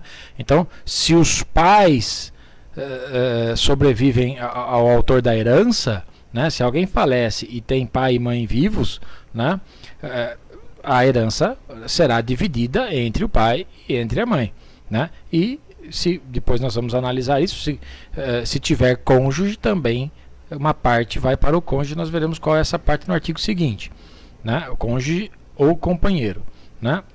Se só o pai sobrevive, por exemplo, se apenas um ascendente de primeiro grau sobrevive, ou só o pai ou só a mãe, ele é o único herdeiro, certo? O parágrafo 2º do 1836 diz que, havendo igualdade em grau e diversidade em linha, os ascendentes da linha paterna herdam a metade, cabendo a outra metade aos da linha materna. Então, repito, de novo ele está falando de diversidade em linha, está se referindo claramente à linha paterna e linha materna, né? E dizendo que se existir essa diversidade em linha paterna e materna, a herança é atribuída, né, metade da herança para a linha paterna e metade da herança para a linha materna, né? Não vai haver diferença de graus, na verdade, porque não há direito de representação, lembrem disso, né, na linha ascendente, somente na linha descendente e aos filhos de irmãos, lembram disso? Né? Então, o pai só vai concorrer com a mãe, os avós com os avós, e os bisavós com os bisavós, né? Então, é isso que está dizendo esse parágrafo 2º. O importante aí é que fique claro que se houver diversidade em linha, né, a herança tem que ser dividida metade para uma linha, linha paterna, e a outra metade para a linha materna, certo? Vamos analisar alguns exemplos e primeiramente, sem concorrência com o cônjuge. Então, esses primeiros exemplos são casos em que o falecido não era casado, ele era solteiro, nem vivia em união estável, certo? Então, pensemos um pouco. O falecido, né, são exemplos simples, mas que ilustram as regras, né? Ele tinha pai e tinha mãe vivos, certo? E um patrimônio de 120 mil reais, certo? Como dividir essa herança neste caso? Lembrem, né, só vai chegar a essa análise, né, se você, lendo o artigo 1829, decidir que o falecido, perceber que o falecido, neste caso, não tem descendentes. Porque se ele tem descendentes, não vai chegar aí ao pai e à mãe, a herança, vai parar nos descendentes, certo? Neste nosso exemplo, não tem descendentes. Olhem lá o 1836. Na falta de descendentes, são chamados a sucessão os ascendentes, certo? Então, neste nosso exemplo, o nosso falecido, ele não era casado, nem vivia em união estável, ou seja, não tinha cônjuge nem companheiro, né? E quando ele faleceu, ele tinha pai e mãe vivos e um patrimônio de 120 mil reais. Como dividir essa herança, né? Se ele deixou pai e mãe, a herança é dividida em partes iguais entre eles, certo? Simples assim. 60 mil para a mãe, 60 mil para o pai, ok? Pensem agora num outro exemplo. O falecido deixou o pai vivo, né? Quando ele faleceu, o pai estava vivo, né? Mas a mãe já tinha morrido antes dele, a mãe era pré-morta, né? Então, quando o autor da herança faleceu, a mãe já estava morta, né? Mas a avó dele era viva, certo? A avó materna. Então, quando o autor da herança faleceu, repito, ele tinha o pai vivo, a mãe já havia falecido, morreu antes dele, é pré-morta, e a avó, né, a mãe da mãe, a avó materna dele, era viva ainda, né? Então, para quem vai essa herança de 120 mil reais do falecido, certo? Neste caso específico, né, observe que tem apenas um genitor do falecido que é vivo, que é o pai, né? A mãe já havia falecido antes dele, né? Antes do autor da herança. Então, neste caso, toda a herança, a totalidade da herança será entregue ao genitor vivo, ao pai, né? Mesmo que do outro lado tenha ascendente vivo, né? Não tem a mãe, né? Mas tem a avó, né? Acontece que a avó, neste caso, ou bisavó que fosse, né? Não herda, né? E por que não herda? Repito, porque não há direito de representação na linha ascendente. Então, esse patrimônio, conforme diz o artigo 1852 que nós já analisamos, esse patrimônio, essa herança de 120 mil reais, neste caso, vai para quem? Vai exclusivamente para o pai, né? Que é o único que receberá aí o acervo hereditário, ok? Lembrando que nestes exemplos, o falecido não era casado nem vivia em união estável, então não tinha concorrência com o cônjuge, certo? Vejamos mais um exemplo de sucessão dos ascendentes, né? Então, temos aí o falecido e ainda a gente continua ainda no exemplo em que o autor da herança não era casado nem vivia em união estável, ou seja, os ascendentes não têm cônjuge sobrevivente ou companheiro sobrevivente para concorrer com eles, certo? Então, tá aí o autor da herança, o falecido, né?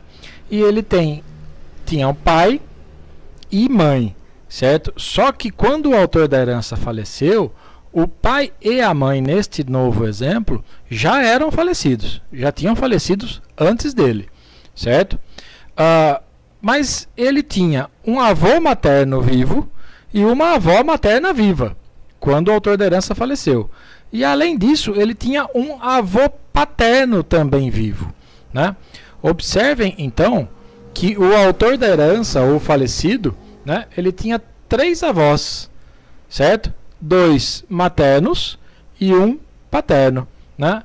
Imaginem esse falecido com um patrimônio de 120 mil reais novamente, né? Como seria dividida essa herança, esse valor de herança, né? Que diz respeito à herança. Lembrem do que diz o artigo, né? Havendo igualdade em grau, observem que todos os avós, obviamente, né, são parentes do autor da herança, parentes do falecido, né, na linha reta ascendente em segundo grau. Então, há uma igualdade em grau, né? E há diversidade de linha, né? Por quê? Traça uma linha aqui. De um lado você tem a linha paterna, do outro você tem a linha materna, né? Então, diz lá o dispositivo legal do Código Civil que, nestes casos, os ascendentes da linha paterna herdam a metade, e a outra metade deve ser entregue aos da linha materna, certo? Então, esses 120 mil reais, né, devem ser repartidos metade para o avô paterno, tá? E a outra metade vai para a linha materna, né? Como tem 2 lá, avô e avó maternos, né? Divide os 60 mil, a metade, né, que seria 60 mil, entre eles, 30 para cada um, certo? Observem que não se trata de direito de representação, hein? Porque não existe direito de representação na linha ascendente, tá ok?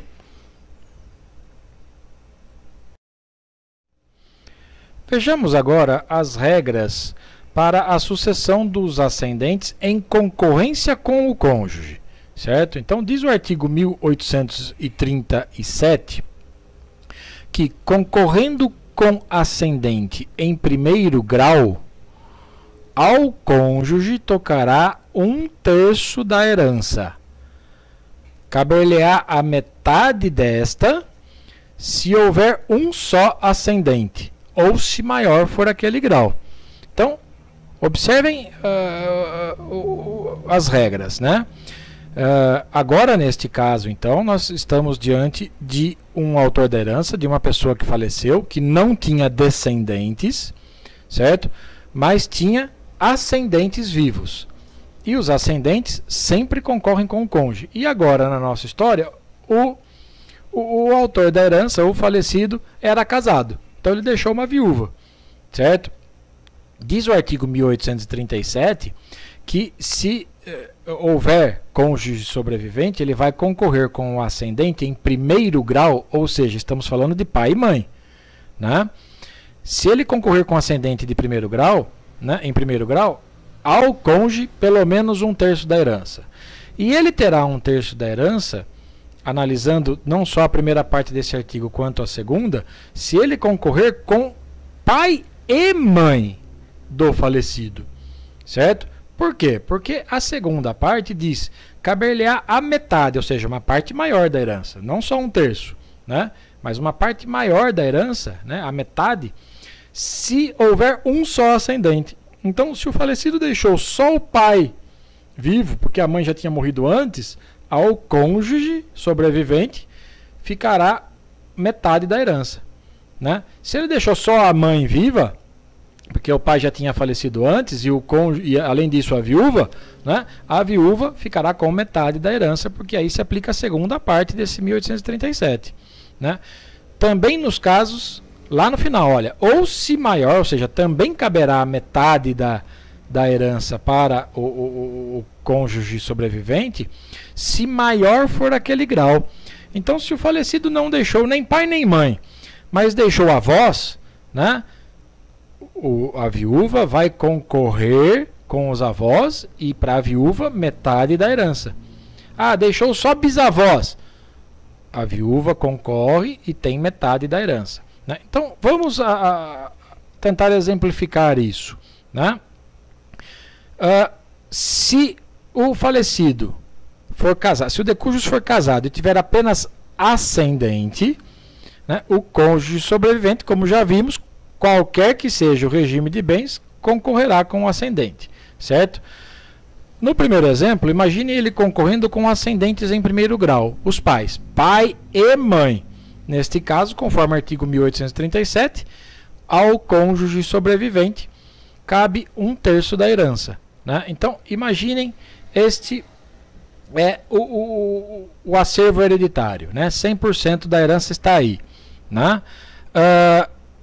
Estamos diante da seguinte situação: um autor da herança, né? Alguém que faleceu, né? Que não tinha descendentes, então aí foram chamados os ascendentes. O autor da herança tinha pai e mãe vivos, né? E além disso era casado e deixou uma viúva, né? Segundo a primeira parte do 1837, 1/3 para cada um, certo? É assim que deve ser feita a divisão. Divide o acervo hereditário, divide a herança em 3 partes, uma fica com a viúva, outra com o pai do falecido e outro terço com a mãe do falecido.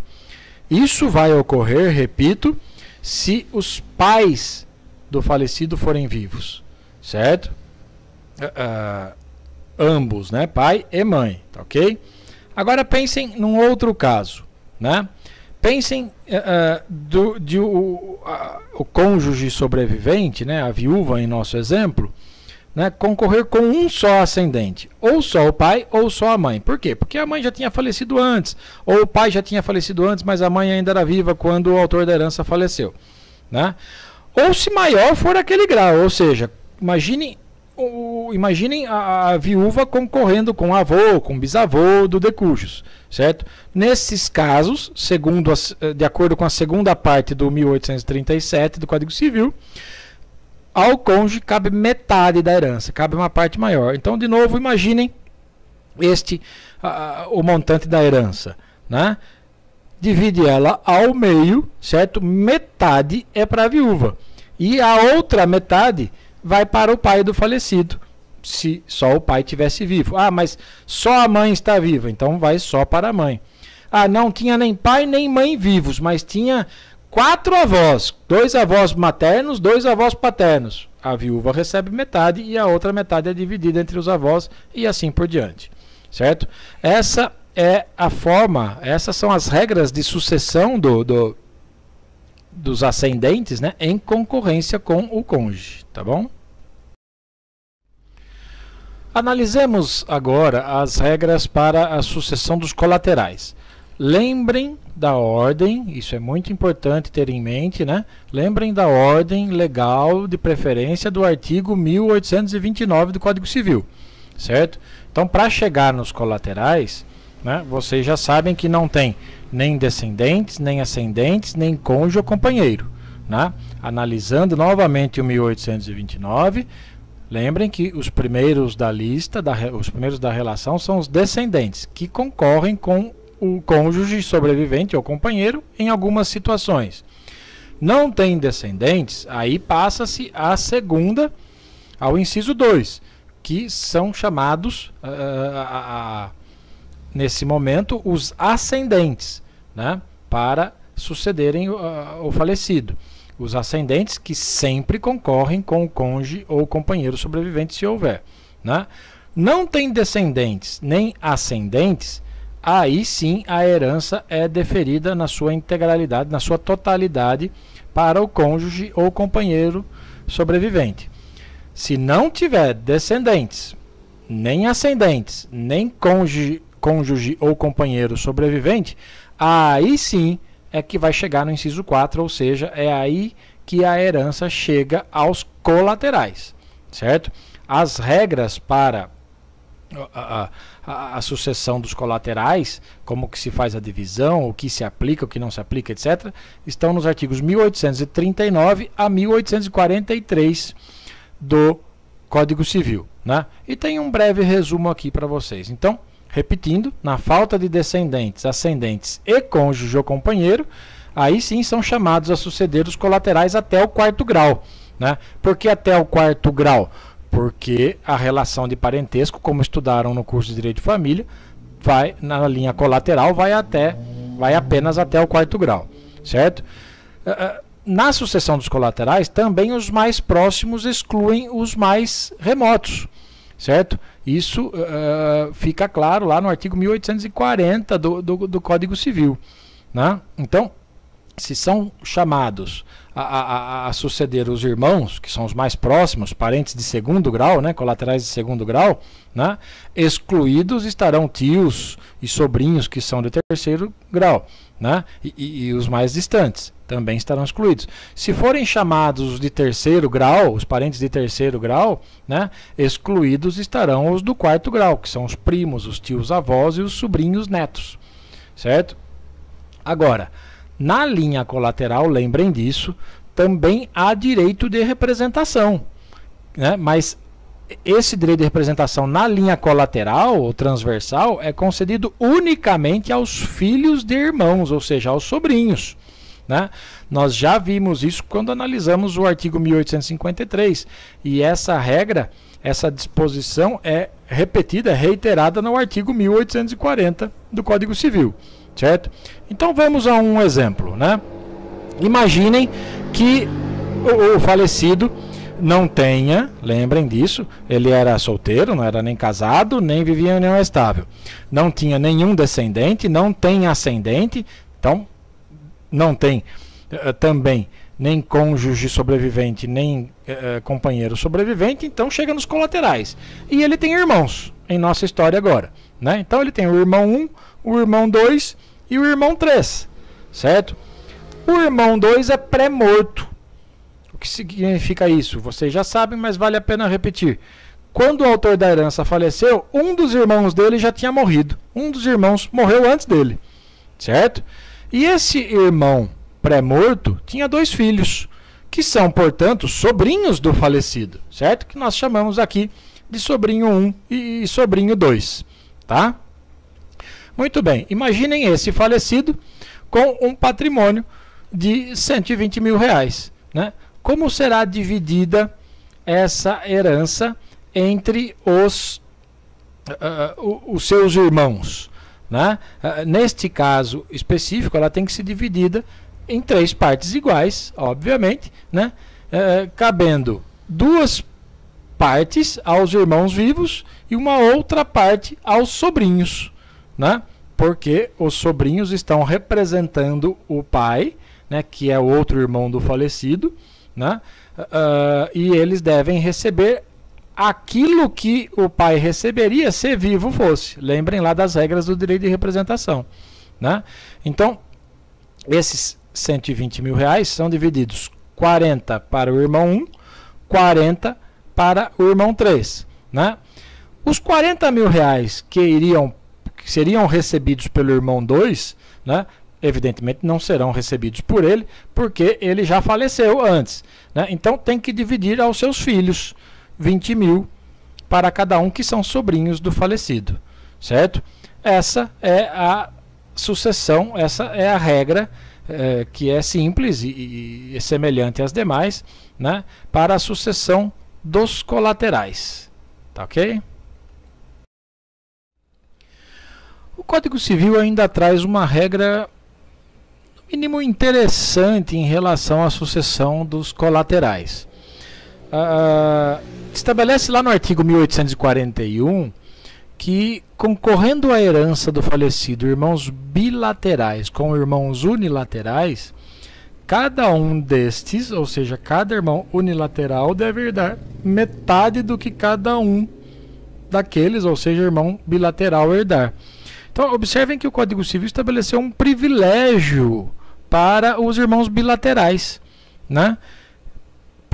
Justamente porque disse que cada um dos unilaterais deve receber metade do que cada um dos bilaterais receber.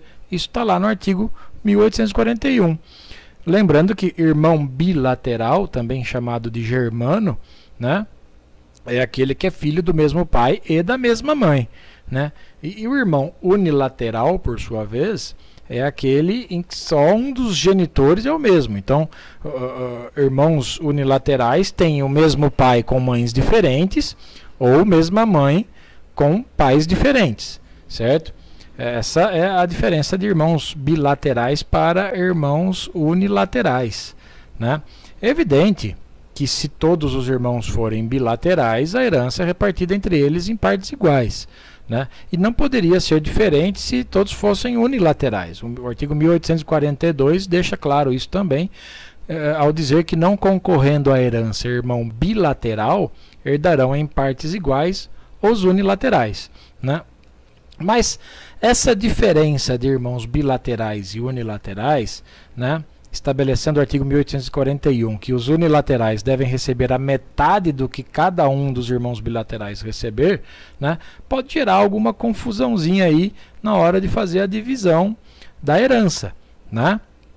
Então eu também preparei um exemplo para isso, para tentar ilustrar melhor, né? Imagine que o falecido deixa uma herança de R$120 mil para 4 irmãos, sendo 2 bilaterais e 2 unilaterais, né?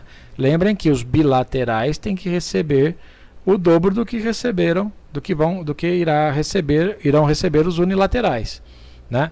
Então, uma regra, ou diria um modo fácil de calcular isso, né, é multiplicando cada irmão bilateral por 2, como se houvessem mais irmãos, e cada irmão unilateral, evidentemente, por 1.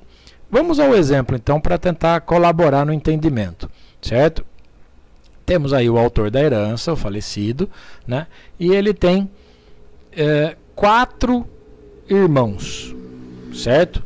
4 irmãos, sendo 2 irmãos bilaterais, que nós chamamos aqui de irmão bilateral 1 e irmão bilateral 2, e 2 irmãos unilaterais, certo?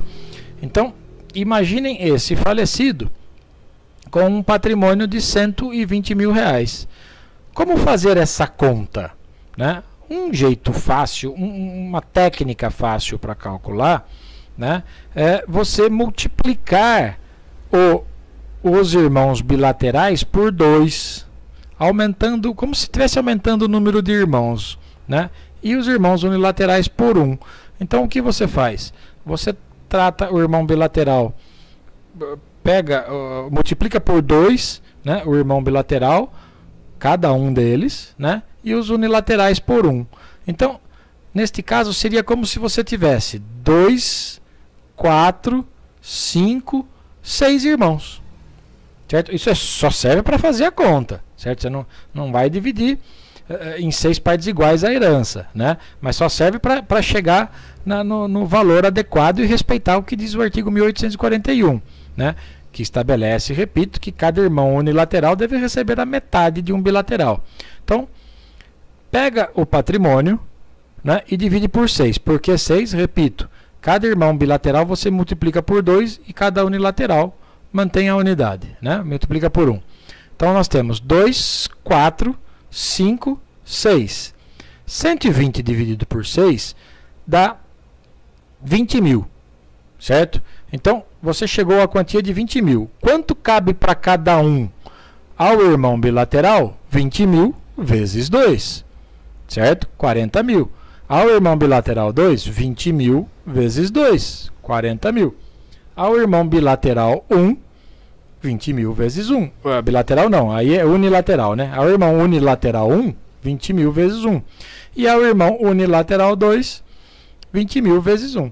Observem que a soma, né, 40, 80, 100, 120, né? Dá exatamente o montante da herança. E observem que respeitamos exatamente o que diz o artigo 1841, que diz que cada irmão unilateral deve receber a metade do que cada um dos bilaterais receber. Cada unilateral está recebendo 20 mil, que é exatamente a metade do que cada irmão bilateral está recebendo, que é 40. Né? Pode aplicar essa técnica, que é simples, é preciso lembrar dela na hora de fazer as contas, né? Mas é simples, para qualquer valor e qualquer quantidade de irmãos, que isso dará certo. Tá? Essas mesmas regras de referentes aos irmãos, né, também se aplicam aos sobrinhos, que são parentes em terceiro grau. Lembrando que na linha colateral, entre os colaterais, também há uma ordem de preferência. Né? Começa pelos irmãos, depois vão para os filhos dos irmãos, ou seja, os sobrinhos, né? E depois para os tios, certo? E aí, se não tiver tios, aí chega aos colaterais de quarto grau. Né? Então, essas mesmas regras que dissemos agora se aplicam aos sobrinhos, que são os parentes em terceiro grau, certo? E, por fim, depois dos sobrinhos, como eu já disse, chamam-se os tios, que também são parentes em terceiro grau do autor da herança. Né? E depois dos tios, aí sobram todos os parentes em quarto grau, né? Todos os colaterais com relação de parentesco de quarto grau, que são os sobrinhos netos, os tios avós, os primos do falecido. E nesses casos, como não existe direito de representação, né, porque na linha colateral só existe direito de representação concedido aos filhos de irmãos, ou seja, aos sobrinhos, como já vimos, né, todos esses parentes de quarto grau sucedem por direito próprio. Né? Não só de quarto grau, como os tios também, porque não existe direito de representação lá. Né? Mas sucedem por direito próprio e a herança é partilhada por cabeça, né? Ou seja, todos vão herdar uma quantia igual, vão herdar cotas hereditárias idênticas, ok? É isso, pessoal.